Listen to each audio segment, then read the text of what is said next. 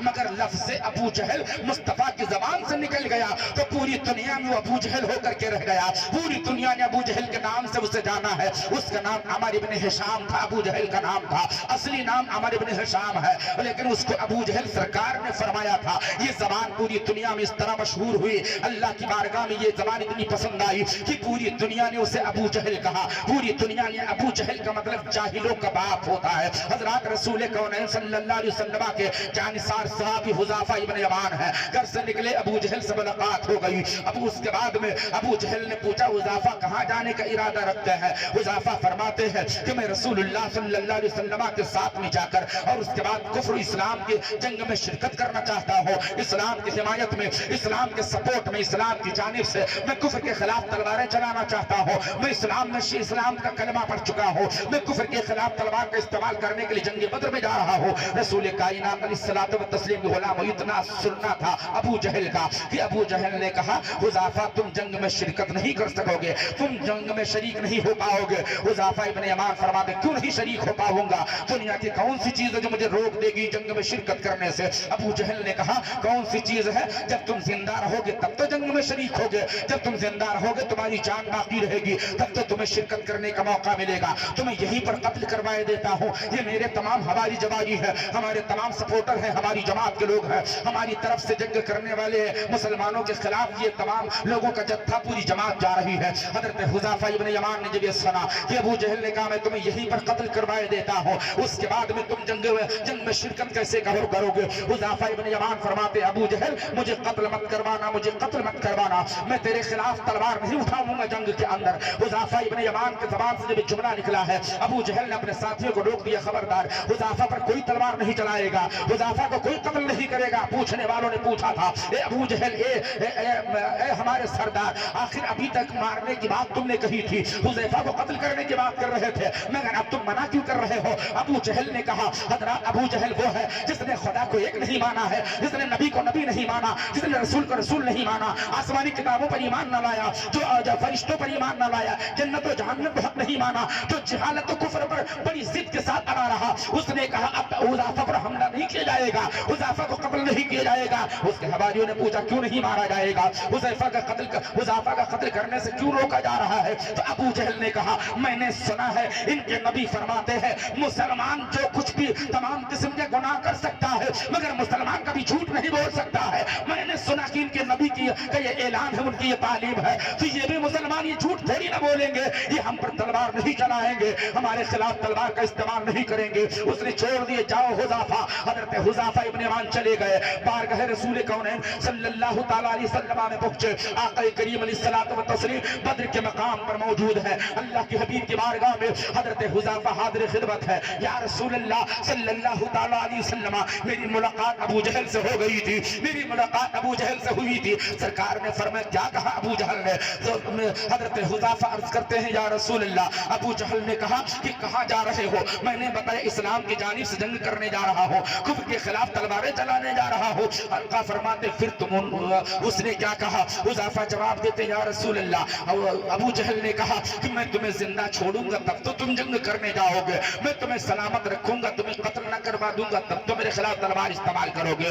تو میرے آقا فرماتے تم نے کیا کہا؟ حضرت حذیفہ عرض کرتے یا رسول اللہ میں نے کہا تھا ابو جہل مجھے قتل مت کروانا، میں چاہتا تھا کسی طرح لشکر اسلام میں پہنچ جاؤں، میں چاہتا تھا مجاہدین اسلام کی جماعت تک میری رسائی ہو جائے، آپ کی بارگاہ تک میں پہنچ جاؤں۔ یا رسول اللہ میں نے ابو جہل سے کہا ابو جہل مجھے قتل مت کروانا، مجھے مارنا نہیں، میں تیرے خلاف تلوار نہیں اٹھاؤں گا۔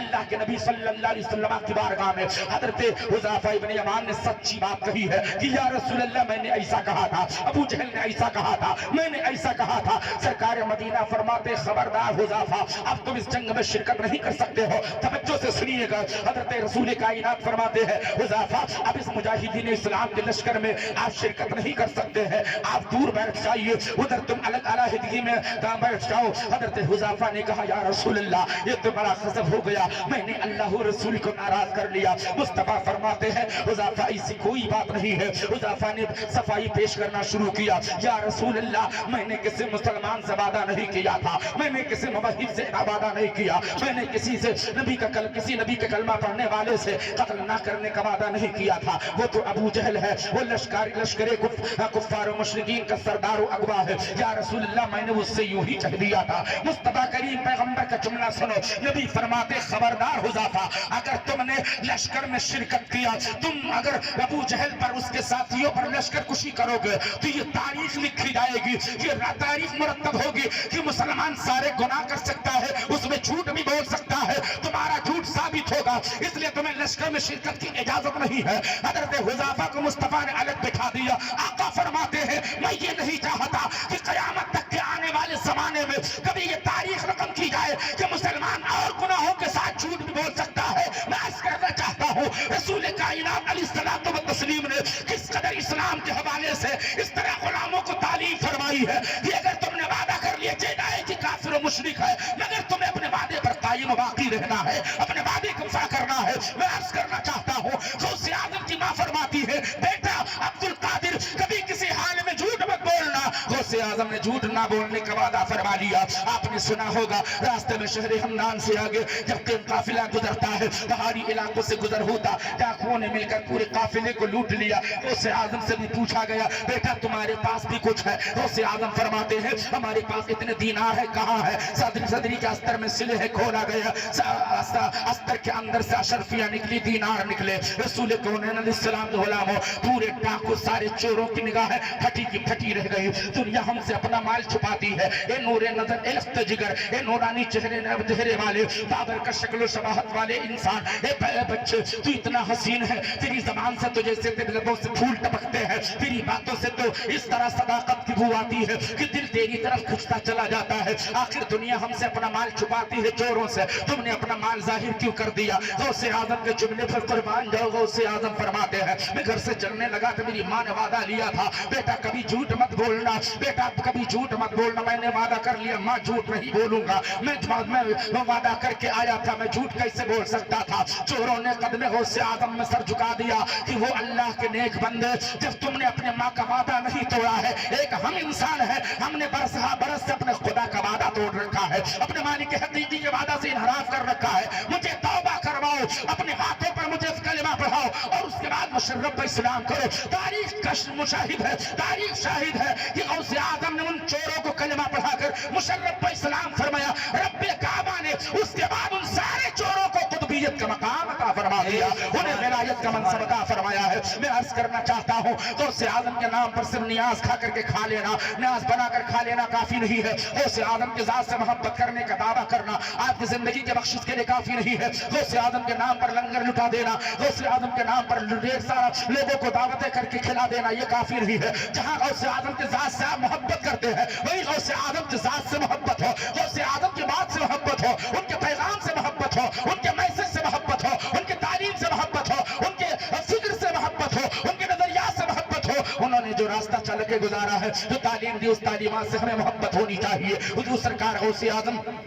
رضی اللہ تعالیٰ عنہ سے محبت کا دعویٰ کرنے والوں، یہ تو ہم آپ سبھی لوگ بڑے فخر سے ہاتھ اٹھا کر دعویٰ کرتے ہیں کہ الحمدللہ ہم غوث اعظم کے دیوانے ہیں، ہم غوث اعظم پر اپنا تن من دھن سب کچھ قربان کرنے کا جذبہ رکھتے ہیں۔ میں پوچھنا چاہتا ہوں غوث اعظم کی تعلیمات سے تمہارا کس قدر عمل ہے؟ غوث اعظم کے پیغامات پر تمہارا کس قدر عمل ہے؟ سرکار غوث اعظم کے معمولات زندگی کو آپ طرح دیکھیں۔ غوث اعظم 40 سال تک عشاء کے وضو سے فجر کی نماز ادا فرمائی ہے۔ ذرا محبت سے بول دو سبحان اللہ۔ غوث اعظم نے 40 سال تک لگاتار کنٹینیو بلا ناغا ہر رات میں اس طرح اللہ کی عبادت فرماتے ہیں کہ پوری رات سکون اور نیند آرام حاصل کرنے کے لیے کبھی بستر پر آپ لیٹے نہیں، آپ نے اپنے جسم کو آرام نہ دیا، پوری رات اللہ کی عبادت بسر فرما دیتے ہیں، کبھی تلاوت قرآن فرماتے ہیں، کبھی تسبیحات کر رہے ہیں، کبھی اوراد و وظائف میں مشغول ہیں، کبھی نوافل کی ادائیگی کر رہے ہیں۔ اس کا مطلب یہ نہیں کہ غوث اعظم نے عشاء کے وضو سے فجر کی نماز ادا فرمائی، اس کا مطلب یہ نہیں کہ غوث اعظم رضی اللہ تعالیٰ عنہ کا وضو ٹوٹا ہی نہیں،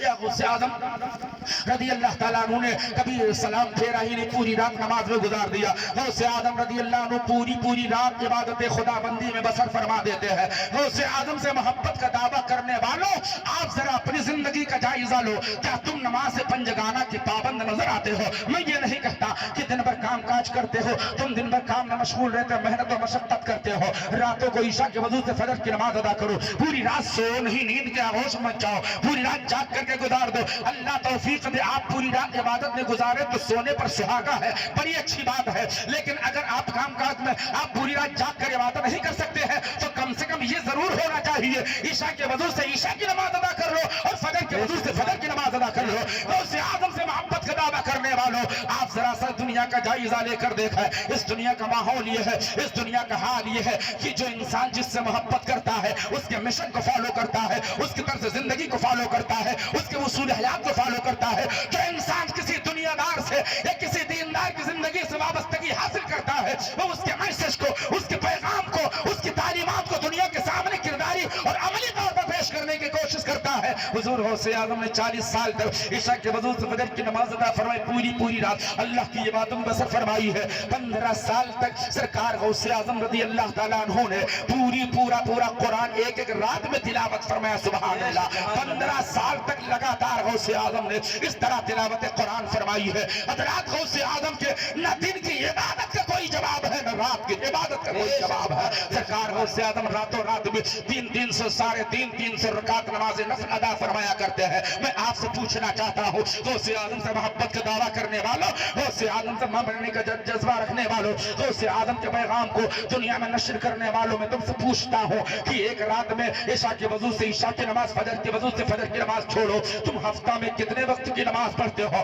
ہمارے کچھ بھائی تو ایسے ہیں کہ جمعہ کی نماز کے لیے بھی فرصت نہیں نکال پاتے ہیں، تو اس سے لے تو خالی عید بقرعید میں جاتے ہیں، بن سمر کر کے اس کے بعد اگلی سب میں عیدگاہ میں نظر آتے ہیں، ان کو جمعہ پڑھنے کی بھی فرصت نہیں مل پاتی ہے۔ اے میری قوم کے لوگوں، یہ صرف محبت غوث اعظم کا زبانی دعویٰ ہے، زبانی دعوے محبت غوث اعظم آپ کے لیے کافی نہیں ہوگا۔ اگر آپ چاہتے ہیں غوث اعظم کی محبت میں رب کریم ہمارے ساتھ میدان محشر میں حشر فرمائے، آقا فرماتے ہیں انسان دنیا میں جس سے محبت کرتا ہے، جس کے طرز زندگی پہ چلتا ہے، جس کے اصول حیات کو فالو کرتا ہے، اللہ اس کا حشر اسی کے ساتھ فرمائے گا۔ حضرات ہم اگر غوث اعظم سے، اللہ کے بزرگوں سے، رب کے ولیوں سے محبت کرتے ہیں تو ان کے تعلیمات پر ہمیں عمل کرنے کی ضرورت ہے، ان کے پیغامات کو ہمیں دنیا میں عام کرنے کی ضرورت ہے، ان کے میسج کو زندگی کے اندر عمل میں لا کر زمانے کے سامنے عملی نمونہ پیش کرنے کی ضرورت ہے۔ اے میرے بھائی، میں آپ سبوں سے کہنا چاہتا ہوں کہ آج کے دور میں